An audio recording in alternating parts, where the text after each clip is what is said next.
నమస్తే welcome to స్వతంత్ర news నేను ప్రియా శర్మ బులెటిన్ల ముందుగా హెడ్లైన్స్ చూద్దాం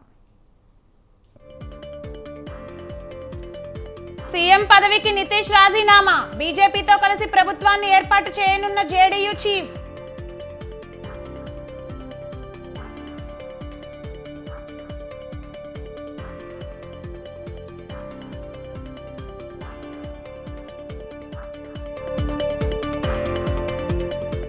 నితీష్ ఊసరవెల్లితో పోటీ పడుతున్నారు బీహార్ ప్రజల అభిష్టాన్ని ఆయన విమర్శిస్తున్నారన్న జయరాం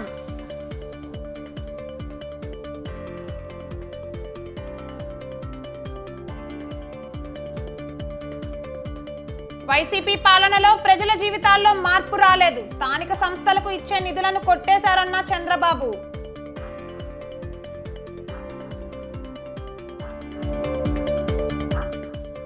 వచ్చే లోక్సభ ఎన్నికల్లో పోటీ చేయను రాజకీయాల నుంచి తప్పుకుంటున్నానన్న Galla Jayadev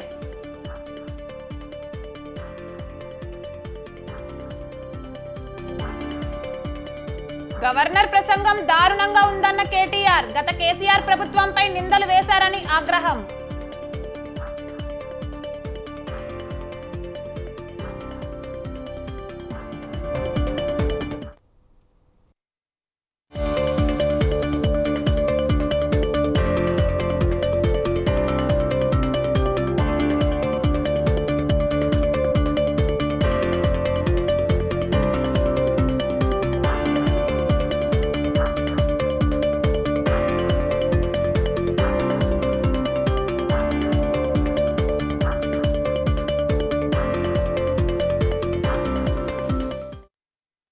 right breaking news చూస్తున్నాం జేడీయూ బీజేపీ కూటమి నేతగా బీహార్ ముఖ్యమంత్రిగా నితీష్ కుమార్ సాయంత్రం 5 గంటలకు ప్రమాణ స్వీకారం చేస్తారు బీజేపీకి చెందిన సామ్రాట్ చౌదరి విజయ్ సిన్హా ఉప ముఖ్యమంత్రులుగా ప్రమాణ స్వీకారం చేస్తారు మరో 4 మంత్రులు కూడా ఇదే కార్యక్రమంలో ప్రమాణం చేస్తారు వారిలో డాక్టర్ ప్రేమ్ కుమార్ జేడీయూకు చెందిన శ్రవణ్ కుమార్ హెచ్ఏఎంకు చెందిన సంతోష్ సమన్ ఇండిపెండెంట్ ఎమ్మెల్యే సుమిత్ సింగ్ ఉన్నారు గవర్నర్ వీరి చేత ప్రమాణ స్వీకారం చేయిస్తారు బీహార్ సీఎంగా నితీష్ కుమార్ ప్రమాణ స్వీకారం చేయడం ఇది 9వసారి బీజేపీ జాతీయ అధ్యక్షుడు జేపీ నడ్డా ప్రమాణ స్వీకార కార్యక్రమానికి హాజరయ్యేందుకు వస్తున్నారు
రైట్ బ్రేకింగ్ న్యూస్ చూస్తున్నాం జేడీయూ బీజేపీ కూటమి నేతగా బీహార్ ముఖ్యమంత్రిగా నితీష్ కుమార్ సాయంత్రం 5 గంటలకు ప్రమాణ స్వీకారం చేస్తారు బీజేపీకి చెందిన సామ్రాట్ చౌదరి విజయ్ సిన్హా ఉప ముఖ్యమంత్రులుగా ప్రమాణ స్వీకారం చేస్తారు మరో 4 మంత్రులు కూడా ఇదే కార్యక్రమంలో ప్రమాణం చేస్తారు వారిలో డాక్టర్ ప్రేమ్ కుమార్ జేడీయూకు చెందిన శ్రవణ్ కుమార్ హెచ్ఏఎంకు చెందిన సంతోష్ సుమన్ ఇండిపెండెంట్ ఎమ్మెల్యే సుమిత్ సింగ్ ఉన్నారు గవర్నర్ వీరి చేత ప్రమాణ స్వీకారం చేయిస్తారు బీహార్ సీఎంగా నితీష్ కుమార్ ప్రమాణ స్వీకారం చేయడం ఇది 9వసారి బీజేపీ జాతీయ అధ్యక్షుడు జేపీ నడ్డా ప్రమాణ స్వీకార కార్యక్రమానికి హాజరయ్యేందుకు వస్తున్నారు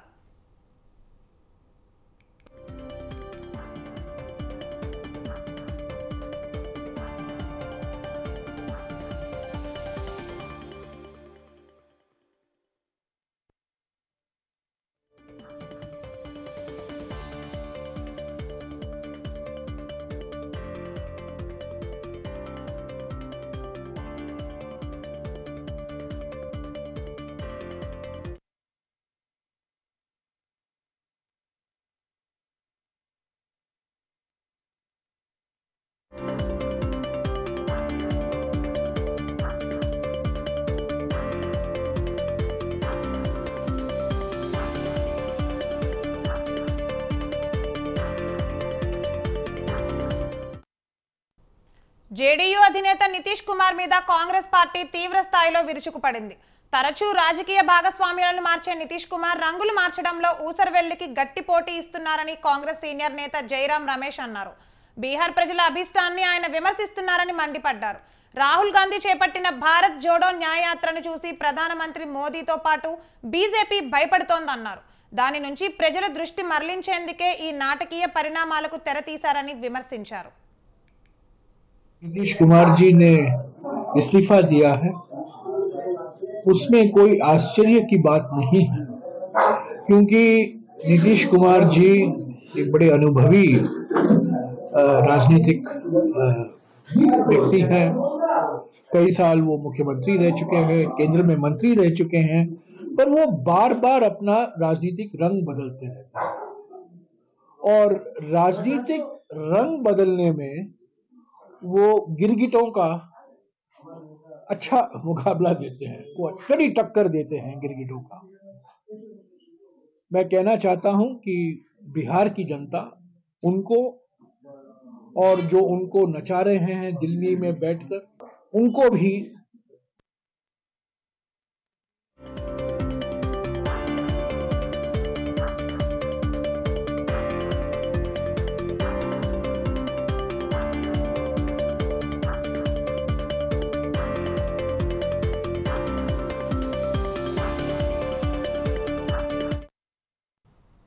రైట్ బ్రేకింగ్ న్యూస్ చూస్తున్నాం. వైసీపీ పాలనలో ప్రజల జీవితాల్లో మార్పు రాలేదని టీడీపీ అధినేత చంద్రబాబు అన్నారు. దేశంలో అందరూ సీఎంల కంటే జగన్ వద్దే ఆస్తులు ఎక్కువ అని చెప్పారు. రైతుల ఆత్మహత్యల్లో రాష్ట్రం అగ్రస్థానంలో ఉందని తెలిపారు. రైతులు ఎక్కువగా అప్పులు చేసిన రాష్ట్రాల్లో ఏపీ ముందుందన్నారు. నెల్లూరులో రా కదిలిరా బహిరంగ సభలో పాల్గొన్న చంద్రబాబు వైసీపీ సర్కారుపై తీవ్ర స్థాయిలో నిప్పులు చెరిగారు. గల్లా జయదేవ్ పరిశ్రమ రాష్ట్రం నుంచి వెళ్లిపోయేలా చేశారని మండిపడ్డారు. రాజకీయ కుటుంబం రాజకీయాలు వద్దనే పరిస్థితి తెచ్చారని అన్నారు. అబద్ధాలతో మళ్లీ అధికారంలోకి రావాలని చూస్తున్నారని ధ్వజమెత్తారు. నిరుద్యోగంలో 24%తో ఏపీ అగ్రస్థానంలో ఉందన్న చంద్రబాబు టీడీపీ అధికారంలోకి వచ్చాక ప్రతి ఒక్కరికి ఉపాధి కల్పిస్తామని హామీ ఇచ్చారు. ఎమ్మెల్యేకు ఉండవలసిన గుణగణాలు పేదవాళ్లకు సేవ చేయడం కాదు, ఏం కావాలి? బూతులు తిడితే అలాంటి బూతుల రత్నకు ఎమ్మెల్యే, బూతుల సామ్రాట్కి ఎంపీ, ఇంకా ఎక్కువ తిడితే అతను నట సామ్రాట్ కింద పెట్టి అతనికి మంత్రి. ఏం తమ్ముడు న్యాయమా ఇదని మిమ్మల్ని అడుగుతున్నా. అంటే మనం ఉండేది వీళ్ళ దగ్గర బూతులు పడడానికి అని మిమ్మల్ని అడుగుతున్నా. ఇలాంటి వాళ్ళు రాజకీయానికి అర్హులు అని మిమ్మల్ని అడుగుతున్నా. కానీ మీకోసం నేను పడుతున్నా, లేకపోతే వీళ్ళ కథ తేల్చేవాడిని. సభ్యత అడ్డం వస్తుంది కానీ ప్రజల కోసం పడుతున్నాను. వీళ్ళు మాట్లాడే మాటలు ఒకసారి నేను కూడా మనిషే కాబట్టి పౌరుషం వస్తుంది. కానీ మళ్ళా మీకోసం రాష్ట్ర భవిష్యత్తు కోసం సంవేదనం పాటిస్తున్నానని మరొక్కసారి మీ అందరికీ తెలియజేస్తున్నా. ఎమ్మెల్యేకు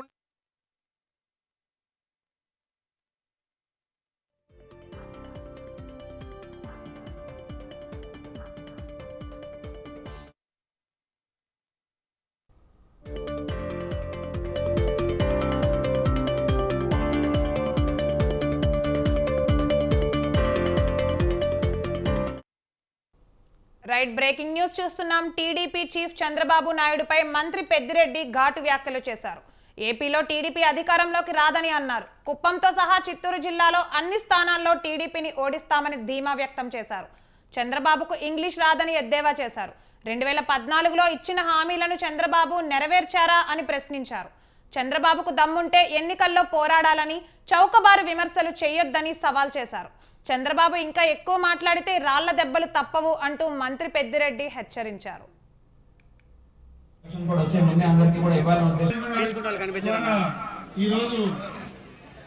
పట్టాలు ఇచ్చి ఉన్నారు, వాటన్నిటిలో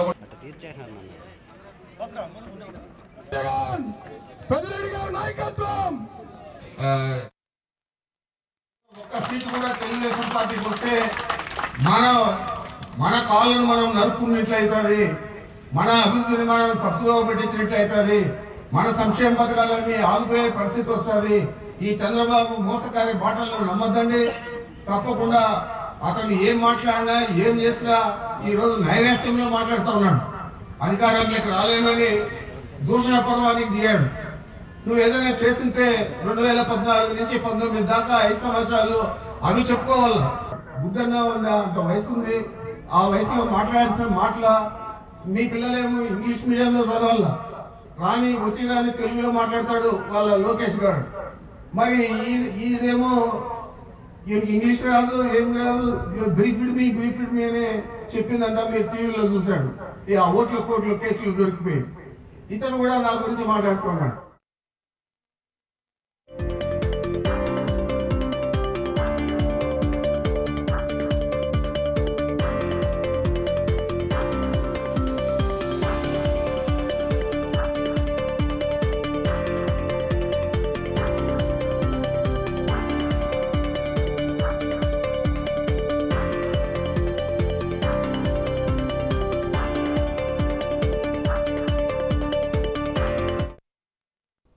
రైట్ బ్రేకింగ్ న్యూస్ చూస్తున్నాం. మంత్రి పెద్దిరెడ్డి రామచంద్రారెడ్డిపై చిత్తూరు జిల్లా వైసీపీ ఎమ్మెల్యే కోనేటి ఆదిమూలం తీవ్ర స్థాయిలో మండిపడ్డారు. సత్యవేడు నియోజకవర్గాన్ని దోచుకుంది పెద్దిరెడ్డి కుటుంబమేనని ఆరోపించారు. ఎమ్మెల్యే అభ్యర్థిగా ఉన్న తనను ఎంపీ అభ్యర్థిగా మార్చడం వెనుక పెద్దిరెడ్డి కుట్ర ఉందన్నారు. 14 సంవత్సరాలు వైసీపీ కోసం కష్టపడ్డానని, పార్టీ టికెట్ ఇవ్వకపోవడానికి కారణం ఏంటని ప్రశ్నించారు. అసలు జిల్లాలో మంత్రి పెద్దిరెడ్డి మిథున్ రెడ్డిల అజమాయిషీ ఏంటని నిలదీశారు. సత్యవేడు నియోజకవర్గంలో 33 కాంట్రాక్టులను పెద్దిరెడ్డి దక్కించుకున్నారని, జిల్లాలో అంతా దోచుకొని నాపై ఆరోపణలు చేస్తున్నారని ఆదిమూలం ఫైర్ అయ్యారు. ఏంటి పెద్దిరెడ్డి రామచంద్రరెడ్డి వాళ్ళ ఇంటికాడ మీటింగ్ పెట్టుకుంటారండి సత్యవేడు తీసుకుపోయి? ఆయన నిజంగా వెళ్ళి చదువుకున్న వాళ్ళ సత్యవేడు కాన్స్టిట్యున్సీ 100 కిలోమీటర్ దూరంలో ఉందండి. సత్యవేడు కాన్స్టిట్యున్సీ పనిచేసిన వ్యక్తికి, ఒక సిన్సాటి ఉన్న వ్యక్తికి మీరు నన్ను ఎమ్మెల్యే కాకుండా ఎంపీ ఉండడానికి ఈ పెద్దిరెడ్డి రామచంద్రరెడ్డి చేసినటువంటి కుట్ర, దారుణం, మోసం. అంటే పడమట తాలూకులో మాత్రం ఎవరు చేయకుండా మమ్మల్ని లేపుతారా మీరు? అంటే ఇవన్నీ కూడా గ్రహించిన తర్వాత వారికి చెప్పాను, సార్ నేనేం తప్పు చేయలేదు, నన్ను రెండు కారణాలు అడిగాను. నేనేం తప్పు చేశాను, ఎందుకు నన్ను ఎమ్మెల్యే కంటెస్ట్ చేసినట్టు మనిషిని మీరు ఎంపీకి పంపిస్తున్నారు? నా దగ్గర ఏమైనా తప్పు ఉందా? పార్టీ కార్యం చేయలేదా? సంక్షేమాలు తీసుకుపోలేదా? ప్రజలు చేయలేదా? ప్రతిదీ కూడా జగన్మోహన్ చెప్పిందంతా కూడా ఆడ బటన్ నొక్కితే 7 కార్యక్రమం పెట్టాను నిరంతరం కూడా. ఏంటి పెద్దిరెడ్డి రామచంద్రరెడ్డి వాళ్ళ ఇంటికాడ మీటింగ్ పెట్టుకుంటారండి సత్యవేడు తీసుకుపోయి? ఆయన నిజంగా వెళ్ళి చదువుకున్న వాళ్ళ సత్యవేడు కాన్స్టిట్యున్సీ 100 కిలోమీటర్ దూరంలో ఉందండి.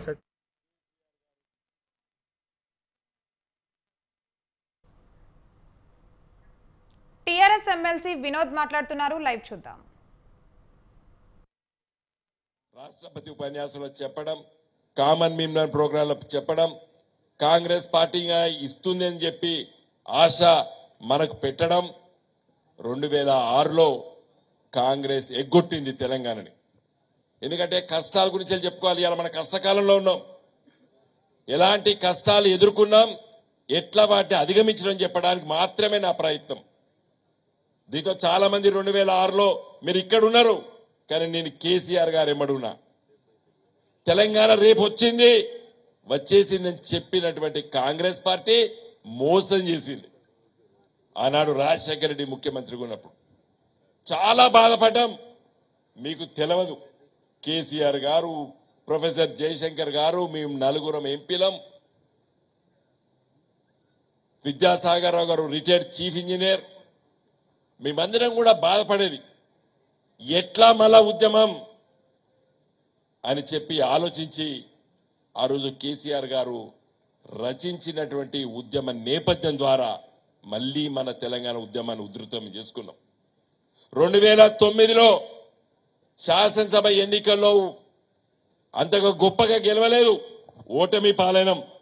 తెలుగుదేశం పార్టీతో పొత్తు పెట్టుకొని మళ్ళా దెబ్బతిన్నాం. కానీ ఉద్యమాన్ని తక్కువ సమయంలో పట్టే ఆకాశానికి ఎత్తిండు మన నాయకుడు కేసీఆర్ గారు. గుర్తు చేస్తున్నా, మీకు అన్ని తెలిసిన విషయాలు. ఈరోజు 10 సంవత్సరాలు తెలంగాణ రాష్ట్ర ప్రజలు మనకు అధికారానికి అప్పచెప్పారు. నేనంటున్నాను, రాజకీయాల సామాన్య ప్రజల్ని కాంగ్రెస్ పార్టీ మోసం చేసి అధికారంలోకి వచ్చింది. ఇది పక్తు చెప్పాలి మనం. ఇప్పటిదాకా కేటీఆర్ గారు చాలా విషయాలు చెప్పినరు. నేను మళ్ళీ వాటిని ఇంకొక కోణంలో చెప్పదలుచుకున్నాను మీకు. నేను ఎందుకు ప్రజలు మనకంటే కాంగ్రెస్ పార్టీకి ఓట్లేసినరు అంటే,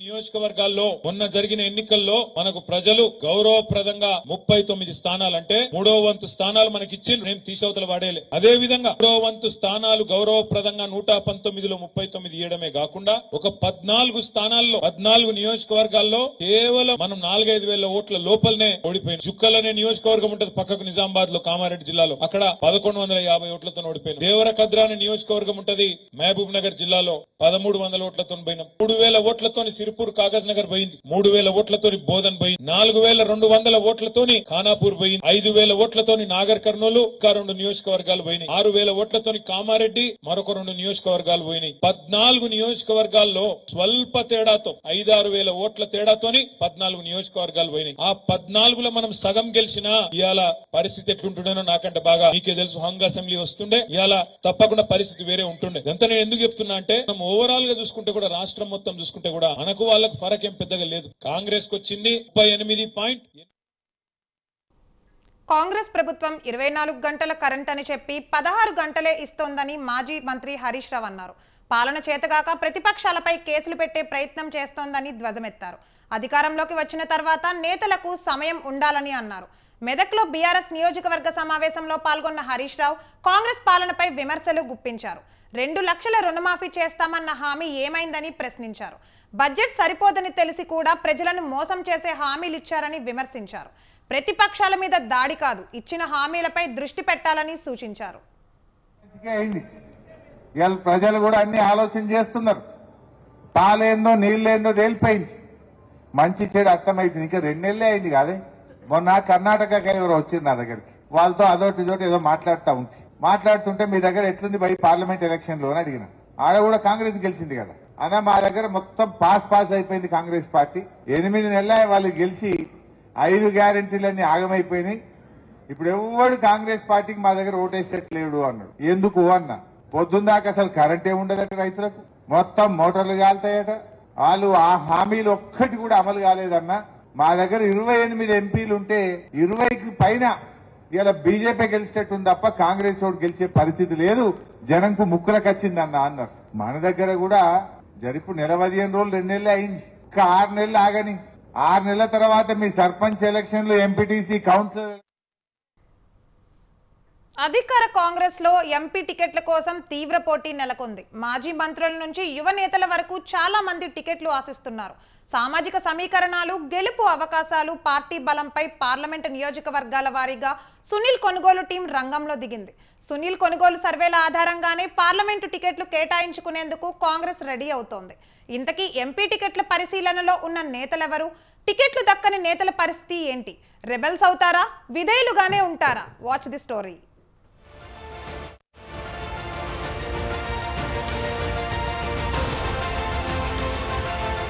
పార్లమెంట్ ఎన్నికలు తరుముకొస్తున్నాయి. ఏ క్షణంలోనైనా నోటిఫికేషన్ రావచ్చు.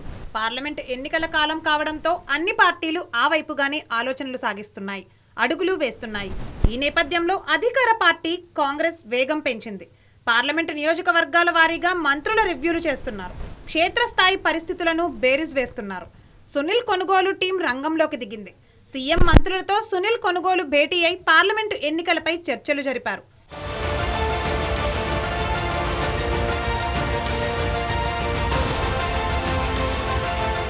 నియోజకవర్గాల వారీగా చూస్తే ఎస్సీ రిజర్వ్డ్ స్థానాలపైన వరంగల్ టికెట్ రేసులో అద్దంకి దయాకర్, సిరిసిల్ల రాజయ్య, దొమ్మాట సాంబయ్యల పేరు వినిపిస్తున్నాయి. ఎమ్మెల్యే, ఎమ్మెల్సీ అవకాశం చివరి నిమిషంలో చేజారిన అద్దంకి దయాకర్ వరంగల్ నుంచి దించాలని భావిస్తున్నారు. అదే సమయంలో మాజీ ఎంపీ సిరిసిల్ల రాజయ్య, సీనియర్ నేత దొమ్మాట సాంబయ్యలు టికెట్ కోసం ప్రయత్నిస్తున్నారు. ఎస్పీ శోభన్ బాబు సైతం టికెట్ కోసం ప్రయత్నిస్తున్నట్లు ప్రచారం జరుగుతోంది.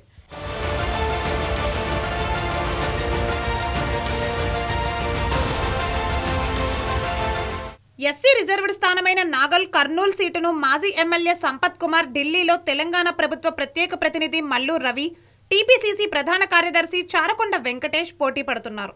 ఎస్టీ స్థానమైన ఆదిలాబాద్ నుంచి యువ నాయకులు నరేష్ జాదవ్, సేవాలాల్ రాథోడ్ పోటీ పడుతున్నారు. మరోవైపు ఎస్టీ స్థానమైన మహబూబాబాద్ టికెట్ను కేంద్ర మాజీ మంత్రి Balaram Naik, ST cell chairman Bellaiah Naik ఆశిస్తుండగా పోలీస్ ఆఫీసర్ కాశీరాం నాయక్ సైతం మంత్రి పొంగులేటి శ్రీనివాసరెడ్డి ద్వారా ఎంపీ టికెట్ కోసం ప్రయత్నిస్తున్నట్లు తెలిసింది. జిల్లా పరిషత్ మాజీ చైర్మన్ ధన్వంతి నాయక్ పేరు సైతం బలంగా వినిపిస్తోంది.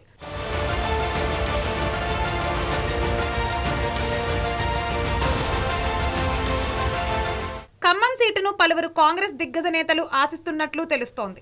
కేంద్ర మాజీ మంత్రి రేణుకా చౌదరి, ప్రముఖ వ్యాపారవేత్త వి రాజేంద్ర ప్రసాద్, మంత్రి పొంగులేటి సోదరుడు పొంగులేటి ప్రసాద్ రెడ్డి, మాజీ ఎంపీ విహెచ్ ఈ టికెట్ ఆశిస్తున్నట్లు సమాచారం.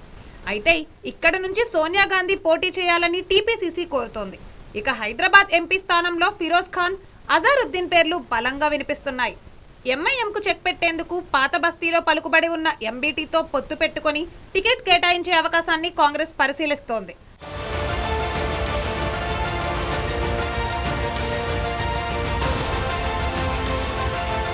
కరీంనగర్ కాంగ్రెస్ టికెట్ను మాజీ MLA Praveen Reddy, MLC Jeevan Reddy, BC సామాజిక వర్గం నుండి మాజీ ఎమ్మెల్సీ సంతోష్ కుమార్, మహిళా నేత నేరెళ్ల శారద ఆశిస్తున్నారు. ఎస్సీ సెగ్మెంట్ నుంచి ఎమ్మెల్యే గడ్డం వివేక్ కుమారుడు గడ్డం వంశీ, మాజీ ఎంపీ ఏ చంద్రశేఖర్ పేర్లు వినిపిస్తున్నాయి.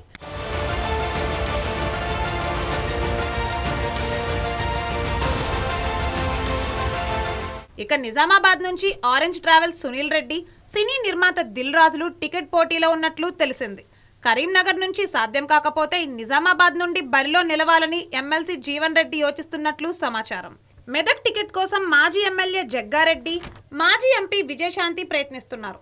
జహీరాబాద్ టికెట్ మాజీ ఎంపీ సురేష్ షెట్కార్ కు దాదాపు ఖరారు అయినట్లు తెలిసింది. అయితే ఈ టికెట్ కోసం మాజీ ఎమ్మెల్యే ఏనుగు రవీందర్ రెడ్డి ఇంకా ప్రయత్నాలు సాగిస్తున్నారని వార్తలు వస్తున్నాయి.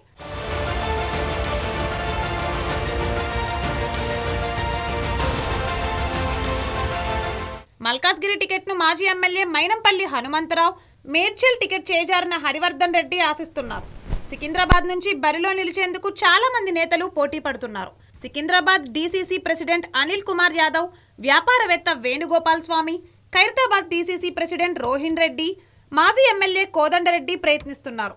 చేవెళ్ల టికెట్ బీఆర్ఎస్ మాజీ మంత్రికి కేటాయించే అవకాశాలున్నట్లు ప్రచారం సాగుతోంది. అది వర్కౌట్ కాకపోతే బడంగ్పేట్ మేయర్ చిగురింత పారిజాత నరసింహారెడ్డి ముందు వరుసలో నిలుస్తున్నట్లు తెలిసింది.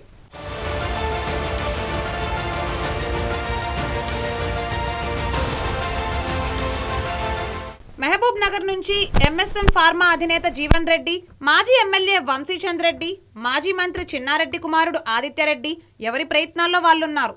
నల్గొండ టికెట్ మాజీ మంత్రి జానారెడ్డికే ఖరారు చేసినట్లు ప్రచారం జరుగుతోంది. చివరి నిమిషంలో ఏవైనా మార్పులు జరిగితే సూర్యాపేట టికెట్ చేజారిన పటేల్ రమేష్ రెడ్డికి ఈ టికెట్ దక్కే అవకాశం ఉందనే వార్తలే వస్తున్నాయి.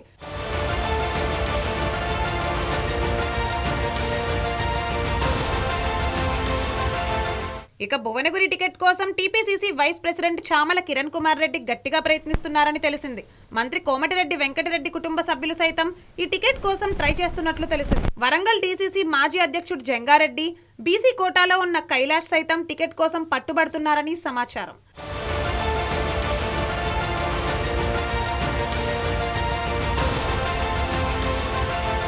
మొత్తంగా రాష్ట్రంలోని అన్ని పార్లమెంటు స్థానాల్లో కాంగ్రెస్ టికెట్ల కోసం తీవ్ర పోటీ నెలకొంది. దీంతో ఎవరి ప్రయత్నాల్లో వారున్నారు. సునీల్ కొనుగోలు సర్వేల ఆధారంగానే టికెట్లు ఖరారు చేస్తామని హస్తం పార్టీ పెద్దలు స్పష్టం చేస్తున్నారు.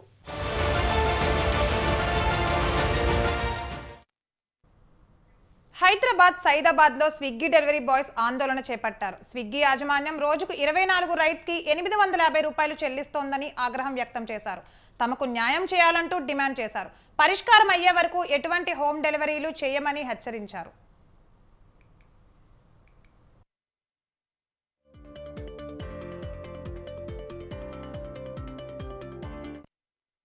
ఇరవై 22 ఆర్డర్లు కొడితే 820 రూపాయలు. ఆ 22ని 23 చేసినారు, అదే 820. ఆ 21 కొడితే 820, 22 చేసినారు, దాన్ని 23 చేసినారు, ఇప్పుడు దాన్ని 24 చేసినారు. పైసలు అదే 820 రూపాయలు. సార్ ఒక సంవత్సరంకి ఇప్పటికి ఏం తేడా లేదా? ఆర్డర్స్ పెంచుకుంటున్నాం ఏమని అడిగితే అది మా చేతిలో లేదు, సెంట్రల్లో మీరు భరించాల్సిందే. సరే భరిస్తాం, చేస్తాం, అయినా కూడా ఆర్డర్స్ ఏదైతే అలాట్ చేస్తుందో సిస్టమేటిక్గా లేదు. ఎవరికి పోతున్నాయి ఆర్డర్స్ తెలియదు. వీడు వచ్చి 14 గంటలు 15 గంటలు కూర్చుంటే ఒక రోజులో 350 రూపాయలు సంపాదించడానికి కష్టాలు పడాల్సి వస్తుంది. 350 రూపాయలు సంపాదిస్తే 200 రూపాయలు ఇన్సెంటివ్ వస్తుంది. దానికోసం బాధపడుకుంటూ కూర్చుంటాం. ఒక ఆర్డర్ కోసం కూర్చోబెట్టేసారి 2 గంటలు, 3 గంటలు, 4 గంటలు, 10 గంటలు దాటిన తర్వాత మాకు 350 రూపాయలు అచీవ్మెంట్ అవుతుంది. ఈ ప్రాబ్లం జస్ట్ ఒక 2 మంత్స్ నుంచి చాలా సివియర్గా అయిపోయింది. ఒక సంవత్సరం ముందు 22 ఆర్డర్లు కొడితే 820 రూపాయలు. ఆ 22ని 20 హైదరాబాద్ లో ధర్మా టీచర్స్ యూనియన్ ఏర్పరచుకున్నామని యూనియన్ సభ్యులు తెలిపారు. సోమాజిగూడ ప్రెస్ క్లబ్ లో సమావేశమయ్యారు. తమ సమస్యలను పరిష్కరించాలంటూ డిమాండ్ చేశారు. ఉపాధ్యాయ అపరిష్కృత సమస్యల పోరాటానికే ధర్మా టీచర్స్ యూనియన్ ఆవిర్భవించుకున్నామని తెలిపారు. ఎన్నో ఏళ్లుగా వివక్షతకు గురవుతున్న తమను ప్రభుత్వాలు పట్టించుకోవడం లేదని, మారామని ఆవేదన వ్యక్తం చేశారు.